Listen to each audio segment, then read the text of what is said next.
This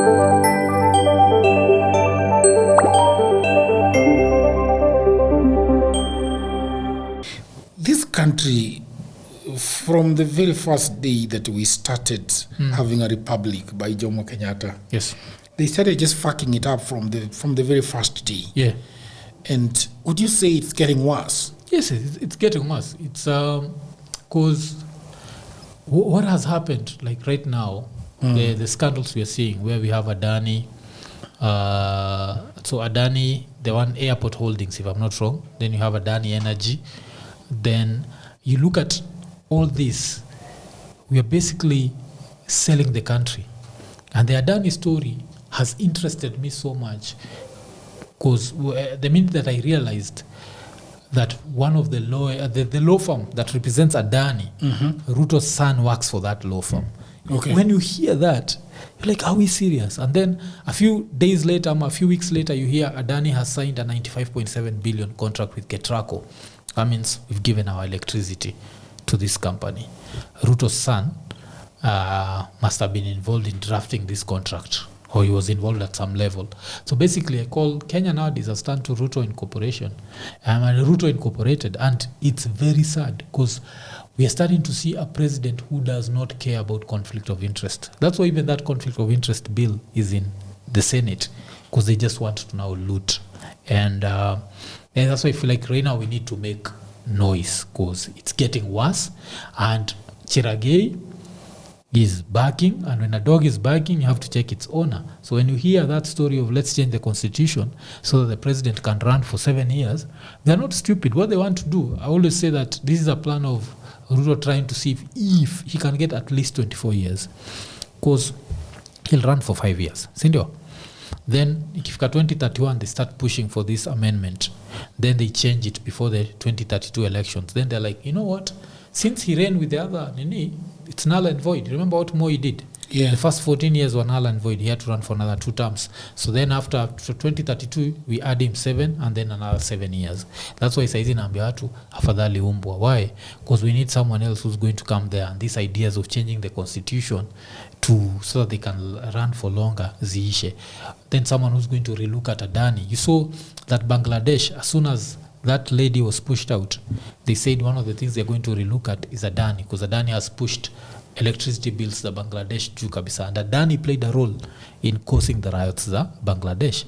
These are things that Ruto knows, but he does not care. Everyone is trying to make as much money as possible. Let me ask you, what is going on? Do you think we are having a reincarnation of Patni in Adani, or worse? Yes. Worse than Patni. Because Patni was how many? It was $2 billion? Yeah.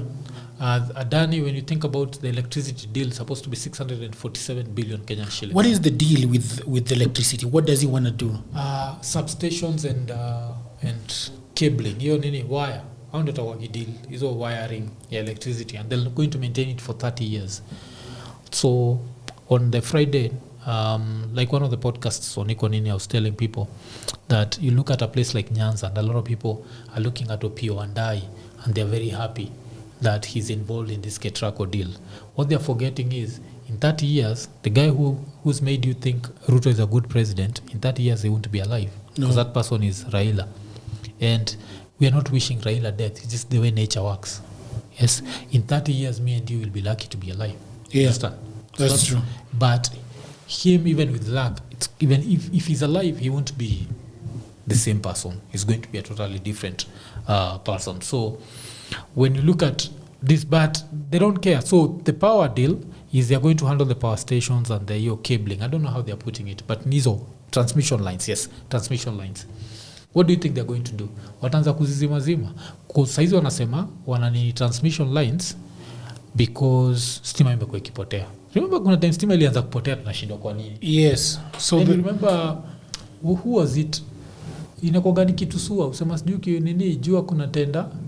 Ukiona sijui nini inafanyika jua kuna tenda. Kuna tenda inatokelezea. Yeah. So it's the same thing ile wanafanya, and so ODM wamejoin and they are super happy, and yeah, it's a problem. And this politics of worshipping one person needs to stop. So you have Luos have worshipped Raila for a very long time, But now we have a worse situation where politicians are worshipping Ruto. Have you noticed that anything that Ruto says goes? Right now, I just saw today, by the day we are shooting this podcast, someone, I think it's called Ali Roba, had written that we need to change the constitution so that we don't have running mates anymore. The president can run alone and then nominate his deputy. So that means we want to go back to the days of firing the deputy president. And I'm there wondering, why didn't you come up with this when Ruto was harassing Uhuru? So a lot of these politicians worship Ruto. And I think the reason is Ruto has shown politicians that they can become richer beyond their wildest dreams. Yeah. So with that, he's buying loyalty at a rate. Because if we are selling the airport, because literally that's what we are doing. Because if you look at the Chief deal, the 104 billion is coming from Safaricom. You know that. But after coming from Safaricom, the money is being managed by Adani. So what Adani? So Adani is also is in the power, is in energy. Yes. Is in communication. Yeah, and then in transport. Yes. So transport, transport and communication, energy and health. Health. We're giving health to a foreign country. We're giving energy to a foreign country. We're giving transportation to a foreign country. But what is so difficult in Kenya managing the airport the way they used to manage it? There's nothing difficult with you. I always use the example, and people will say that it doesn't work like that. But I always use the example of Economy Podcast is how old? We are 3.5 years old, and blackouts don't affect us. Like if Stima Ipotee, we'll still be able to shoot a show. We'll still be able to edit. We are a small podcast. Why? Because everyone is competent. So what we need is competent people. You don't need a foreign nation to come and handle blackouts. A generator either works or doesn't work. Yeah. That's number one. Number two, right now we have lithium-ion batteries. What are they called? Tesla have these very huge lithium-ion batteries where you can... Why can't an airport do that? We don't even need easy generators. Yeah. Lithium-ion batteries are perfect. And we can have like solar panels. Jua ya Kenya unaweza compare na jua iko first world countries. Hawezi. Acheki. Because watu watasema that the strength of your sun matters. So, there is all these are opportunities to make money. Wacha tupoteze stima so that we bring Adani. So all these things were orchestrated very well. Ile time I think if you had to ask me, I'm not a conspiracy theorist, but I feel like they used to know Larimado is going to pass through the airport. Toboa roof aone, ndio watu wajue hii airport iko mbaya kabisa, ndio tukileta Adani, Wakenya watakuwa like, afadhali, someone else can stop this leaking. Wewe saizi nikikupatia some grass, nikwambia upande roof ya airport, na hiyo grass hawezi stop your leaking. Just grass. Just dried grass. Unajotekelea na itaacha kuleak. Yeah. Because how many people in Kenya live in houses where it's grass-thatched roofs? But now try and imagine you have a budget of... They spent 175 million shillings and they could not stop the leakages. And don't forget, the leakages were not everywhere. The leakages were mostly around hapa watu wana place ya ticketing. Si ati ulikuwa unaingia kila pahali unanyeshewa. So it meant it was a very straight line where a very simple solution could have solved that. But it's an opportunity to make money, and I think Ruto has shown these guys that there's so much money to make that just join me. Just join me. If you are to ask me, I think Nagato anasema these people are paid 200,000 shillings to vote. No. What's his name? Gachagua. Umesikia, people have said figures up to 5 million shillings each to just vote. If you multiply that by 280, that means it's 1.4 billion just spent on bribery. You can try and imagine how much money they're making. This 95.7 billion deal. Uliona how Opiyo Wandayi was smiling akiwa Kisumu. Ile time akimese, sasa sisi tutafanya kazi na president. It's because he is getting a piece of that pie. Everyone is like, he's making people rich beyond their means. But who's suffering? It's the Kenyan. So it's now time for the Kenyan Musemaga to get their head out of their ass na mjue. Tribe pushes you to a certain level. There's no place where Kalenjins meet and they're like, you know what? nani anaitwa Ruto ni president wechukua ithao hakuna place wasoko na mitatie Uhuru nini wechukua ithao. So right now it's supposed to be we change these leaders, and election needs to be like the way Nairobi iko, where 5 years most governors in Nairobi wampata 5 years. Right now Sakaja is somewhere anajua like probability anarudi is next to zero. Presidents need to feel the same, and the only way they feel the same is when we start, because there's also the nonsense of people saying we need a leader has to be Gen Z and all that nonsense. It's nonsense to me, because you can still get a leader from the old crop who's different. Kibaki was Moi's vice president. He was very different from Moi. You can never judge people who've never been president with how they'd handle the presidency.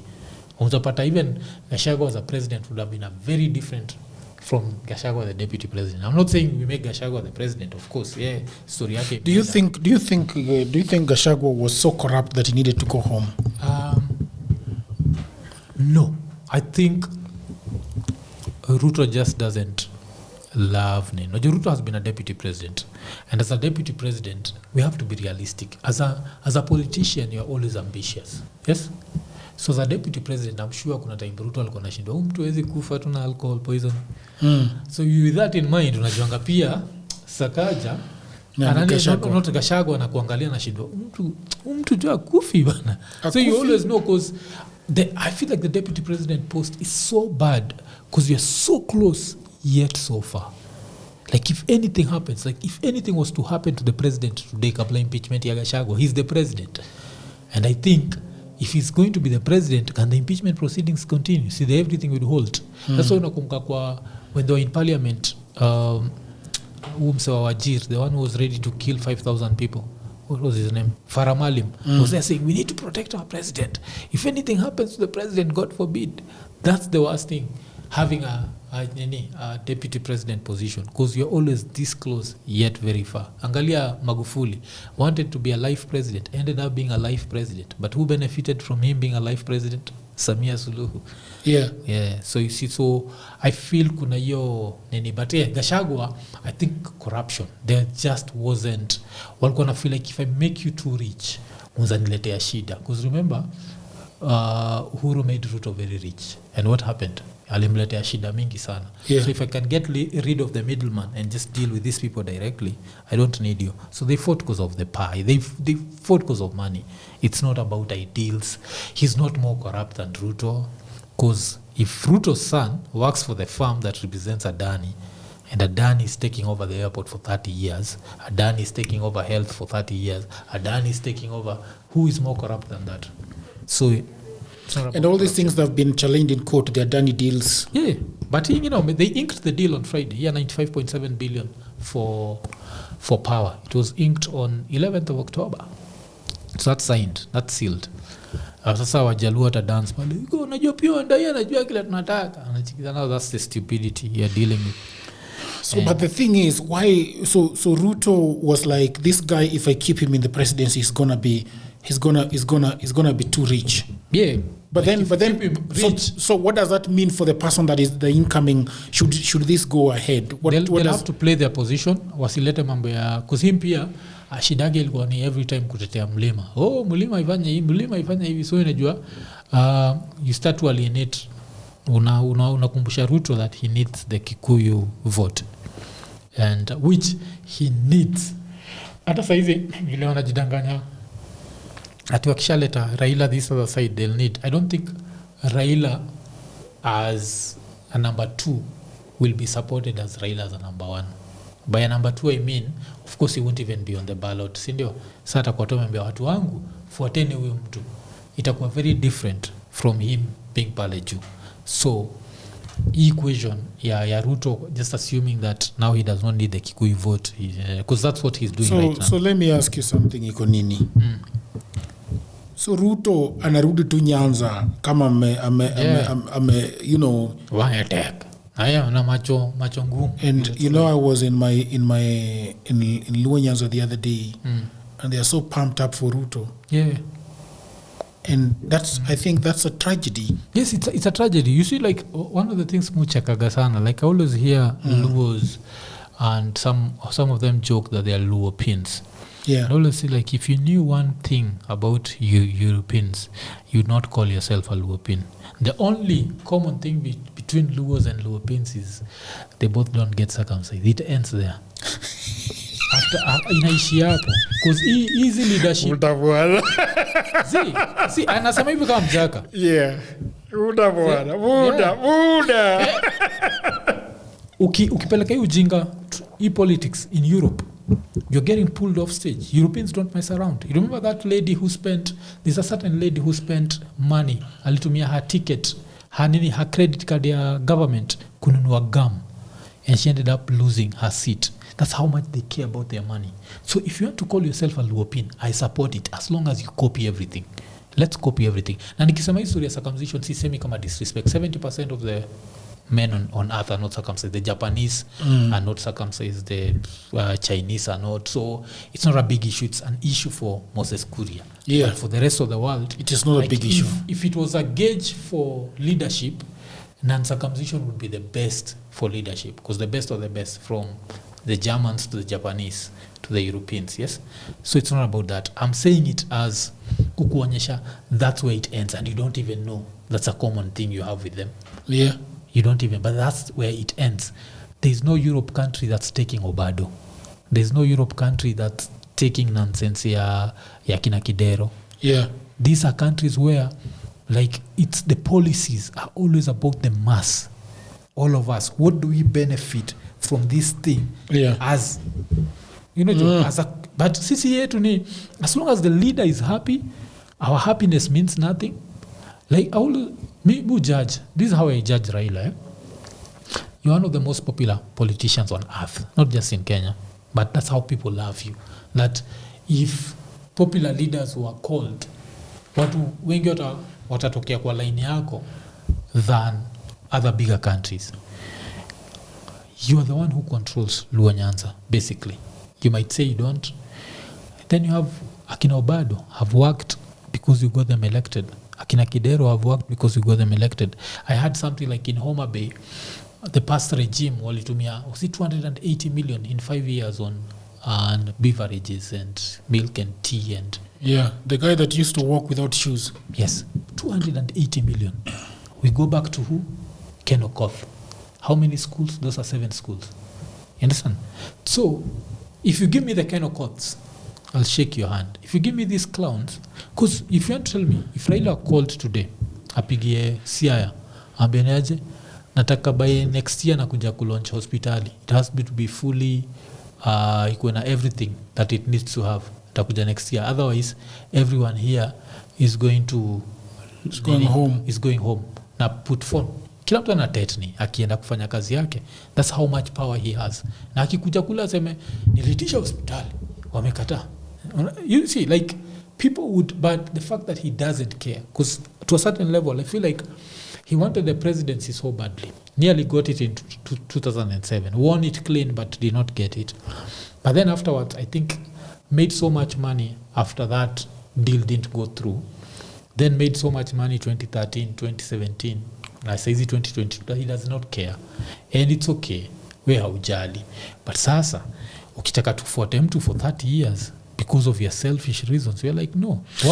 What makes Ruto the best president ever? That now, all of a sudden, we need to support Ruto. But just because Raila... This guy called Raila, his father was Jaramogi Oginga Odinga. You know, we have learned so much about Raila that we forget about his father and the things that his father actually stood for. When they disagreed with Kenyatta, I've never understood why they disagreed. I don't know whether it was because of theft. It was theft of the resources of the Kenyan people. But then this guy came into the scene. This guy Raila came into the scene and took over from his father, and just been a benevolent dictator in Nyanza. Like anything he says goes. There are so many stories of people, like cartels following him and telling ikonini kama nataka kuwa MP wa Migori we tuone kando, si tutongea na baba will take this for you and you're going to go there. there are some MPs that have said that they lost so much money that the only time they can decide ever to run again is when Raila is dead. Like some people think that they cannot run Nyanza if Raila is alive. That's how bad it is. And he goes and you remember he can go to a rally and basically tell this guy that you're going to be the next MP. Unaenda. We had Juan Kumbudu was a friend of Moi because Moi brought water from Kalenjin into Nyakach. And his father, Jaramogi, went and did a rally and said, this guy, Mwoga.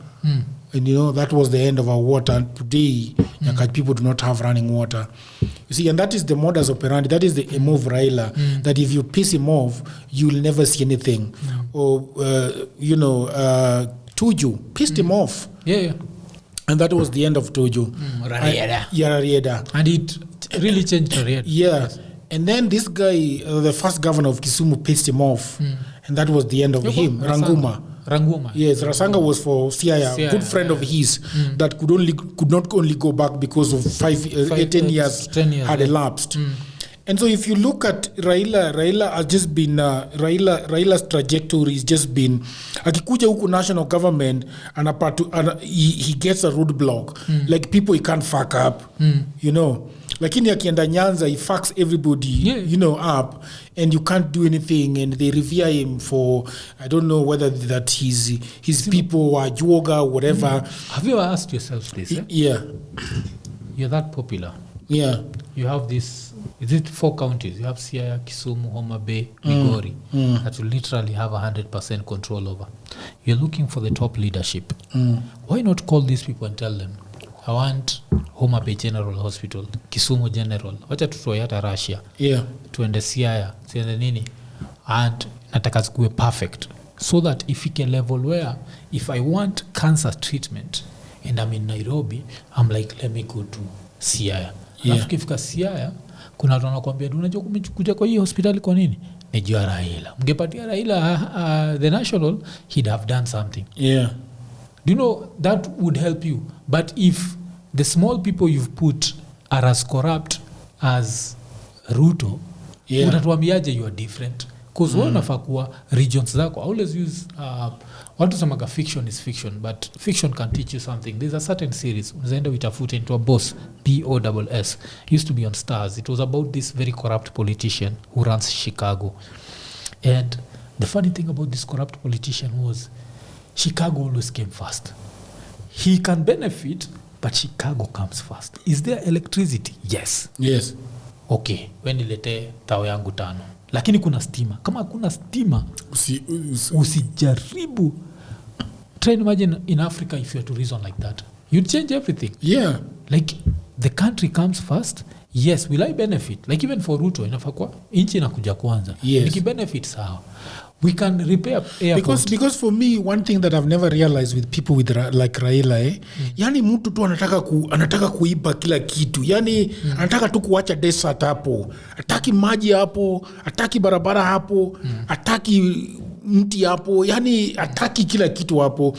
Sasa hata tukiuliza these Raila guys and his friends like I saw Bado in a very nice car, with bandera and all these things. Hata Ruto ukimuuliza, hizi fedha zote unaiba. Yani unataka kuzipeleka wapi? Like Moi. Na ni pesa. Unajua kitu funny na the way money works. Yeah. If you invest it, you don't need to steal more. There's a certain level of money. Yes. If you watch easy finance advisors, there's a certain thing an American finance advisor said that made a lot of sense to me. Alisema the hardest thing to make is the first $100,000. Yeah. Afterwards it becomes easy. And I remember thinking about it. I was like, $100,000 is around 13 million Kenyan shillings. If I have 13 million Kenyan shillings and I decide right now that I'm going to invest in very low risk, just distribute it kwa hizi manini, and just low risk ni MMF, sindio? Yes. But I don't need to touch it every day. Do you know that in how many years? In 20 years, the 13 million shillings, if I just invest it in MMFs, will have turned to around 200 million Kenyan shillings. Yeah. in 20 years. Hiyo ni bila kuiguza. And don't forget, if you have other income, why am I touching this? See, I can just be, nimerusha kwa hii banki kwa MMF, nimerusha kwa hii, so you don't need to steal. So that means he can set his kids up forever. Because if the money is doubling every 5 years, yes, the money doubles. How much money does Ruto have? Let's say he has $1 billion, and this billion is doubling every 5 years. In 2 itakuwa 2 billion. In 10 years itakuwa 4 billion. In 15 years itakuwa 8 billion. In whatever itakuwa 16 billion. Why do you need to steal more? You've stolen enough to set yourself up forever. So easy you can just work. It is. It sounds like evil. It's like you're just out to do evil. Yes. You're no longer trying to get money. You're just being evil to other people. Like you unakaa nayo kwa nini? You unakaa nayo kwa nini? Alafu you do yote itakuwa through your MMF sinakuwa mostly domestic borrowing. Yeah. So you're the president. We can still keep borrowing domestically as long as we are doing other stuff. So you are making your money, you already have money which you are doubling without kuumiza the taxpayer na bullshit projects. Zile mnachukua 100%, then airport yetu, if we can get $1 billion from Safaricom, we can get $2 billion from Safaricom to do the airport. We can. You see, because if kama kuna AT&T stadium, there can be Safaricom Airport. Who minds it being called Safaricom Airport if it's state of the art? Do you mind? I don't mind. Yes, it can be called anything. Yeah. So when you think about all these things, unakaa chini una notice like these people don't love the country, but then the average Kenyan, we've come to accept mediocrity so much that sisi tuki-question, like saizi uki-question Raila, utakuwa like you're not low enough. Yeah. Mi nilikosana na a friend of mine during 2022 after the elections, because I remember alikuwa like Nini has done this. Nikamwambia like no, Luos have supported this guy long enough, it's time for him to fuck off. So alikuwa like you can never disrespect Raila like that, he's done this, he's done that. I'm like nah, yes you've done all those things, but number one, you never wanted the presidency badly enough, because if you wanted it you'd have gotten it. Ruto wanted it badly enough. When you want something badly enough, you employ competent people.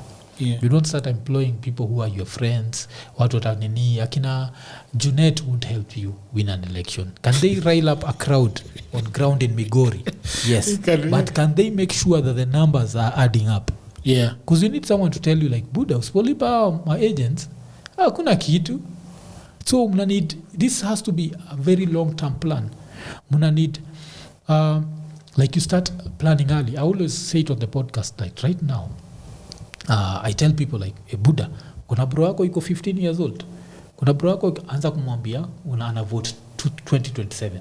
That's how you win an election. You start by to your dogo, letting them know how important politics is. You start early, and you start early. Haungoji yes kuna, is there the national thing that is yes, but hapa chini una radicalize watu. You see like the way Islamic radicalization happens. Inaanzaga mapema kabisa, like unafunzwa, by the time unafika hivi you are a believer. So saizi niko naambia watu, because principle yangu, I remember majuzi kuna msana anaitwa Steve ni best ya Prezo sana, they even used to do a podcast together. And Steve was telling me that for him it's reached a level where ni afadhali stool kushinda Ruto. Like if you gave him to a stool, a vote ya stool ama Ruto, he'd vote for the stool. Paka nikamuuliza ni stool gani, ile moja ama ingine, akasema either of those two stools. He'd still vote. And I feel like that's the message we have to have. Raila, look at that popularity, never became president because he had incompetent people around you. You can't be that popular. And if you are having loads of incompetent people around you, what does that say about you? Yeah, you yourself. Yes. Are you competent? You're not competent. You see, and now you tell us that since you've made peace with Ruto, now we are all supposed to be like, you know. So huyu jamaa kazi yake sasa ni kutuuza tu kama waru. Yeah. Hiyo iishe hiyo. Mimi Ruto haisi. Mimi hata niende ujakane nipigo fiti si votigi huko, but I'm not voting for Ruto. It does not care who tells me what ama what. Anyone who puts their personal interest that much ahead of the country is a dangerous person. Like akina Uhuru were corrupt. Yeah. Moi was corrupt, but this is a different level of corruption. Alafu ni ile corruption ya ujakani mawange tek, macho ngumu ile. Yeah. Like tumesema hatutaki Adani and you sign a 95.7 billion deal with Adani, like fuck you, nyimi sijali. Naenda kumpatia stima, naenda kumpatia health, mtadu. You see the message is mtadu, and mimi niko nikiambia watu, if this guy is defeated by anything less than 2 million, he's rigging himself back. He's rigging himself back. Because he knows you can only get away with these crimes for so long.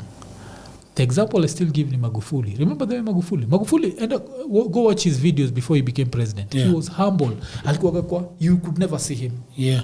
He learned the 48 laws of power, never outshine your master. He was always in the background even. As soon as he became president, akina Kikwete were afraid of him. And I'm sure one day that's going to happen in Kenya. And akina Ruto are also sure that's going to happen. So they'll never allow it.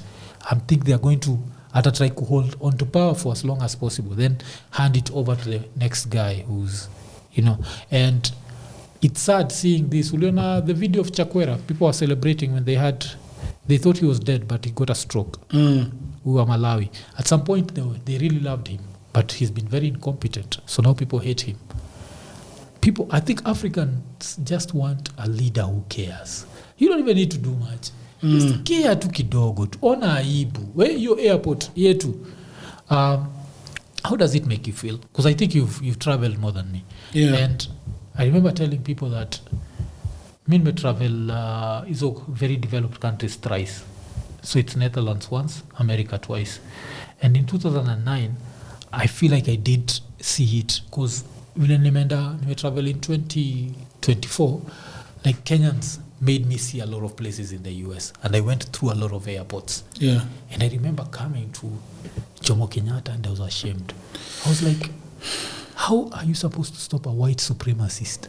If this is the biggest airport in your country and it's smaller than a village airport in America. It is so bad. And it's bad. It's shameful. Like it's really, really bad. Like sijui wanaosha chona brush gani. Yeah. Imengoka, bro. Yeah. It's no longer white. Wanaisugua bro. Unajua na inaweza oshwa na everything can work. It just needs people to respect taxpayers' money. Like every shilling ya taxpayer inafaa kuwa sacred. Unajua hivyo? Inafaa kuwa like mimi ukasirika nikiona watu wamekaa like cabinet meeting wakiwa na maji bottled. I drink tap water. If tap water is good enough for me, it needs to be good enough for you. And I'm sure, is it developed countries? I've never seen any footage here, Germany, because Germans are very efficient. Niko sure they all drink tap water. Why? Because they are 100% sure the tap water is clean. They drink me when I travel, bana mimi watu wanachukwanga hiyo kitu kwa they take water from the tap mina. Yeah. Hey, I cringe man. Mimi kunywa tap water hapa Nairobi. Ufatu nayo hivyo. But sasa wewe try imagine State House. Feel maji State House ni safe enough for nyinyi kunywa tap water.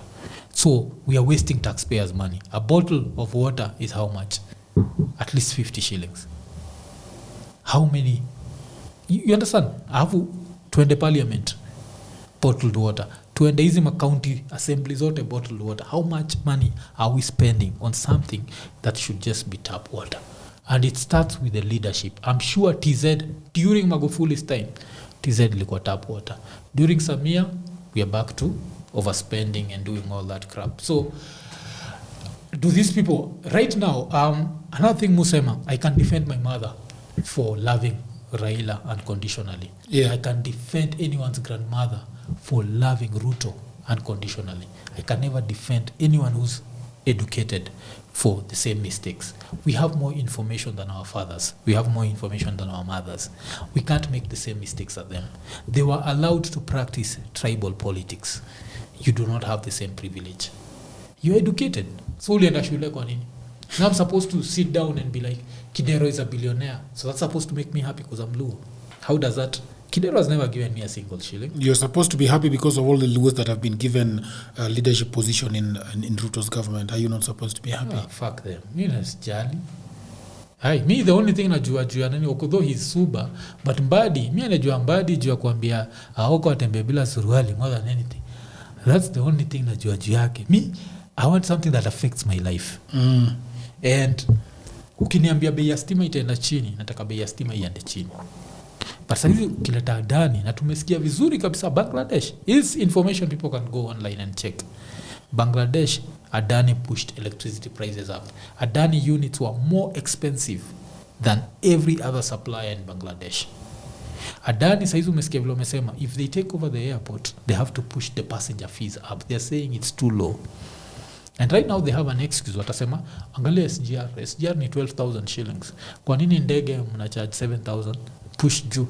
So a lot of people who travel through plane because it's faster, efficient, watakuwa priced out. But Ruto is going to be a trillionaire. So who cares? At some point this nonsense has to stop. You know, it has to stop. So, yeah. It has to stop. Man, tume discuss a lot sana. Thank you very much for coming. By the way, YouTube inatukata nini tax. Yeah, wanakataga sijui kana kata ya Kenya but ya US wanakata. Yeah, niyo najua. Yes. Ya US wanakata. So ya Kenya inafaa kuwa nini? So I'm thinking that wanaikata. So umesikia siku hizo ongei. 5% I think. I remember kuna time move iligi ipase kitu. So now I don't nini because me whatever I see like so. Thank you very much for coming. Tumediscuss vitu sana. Sijui tumeenda for how long? 2 hours. Mimi tunajua mimi kuongea napenda kuongea. 2 hours is to invite pia mimi wacha nichukue opportunity. Yes, please invite me. I would like to come to your podcast talk about these things. So people of the internet, thank you very much. This was Mwafreeka. What's your name on the ID? They know. Makarios Onyango Ouma. I always put Makarios Ouma.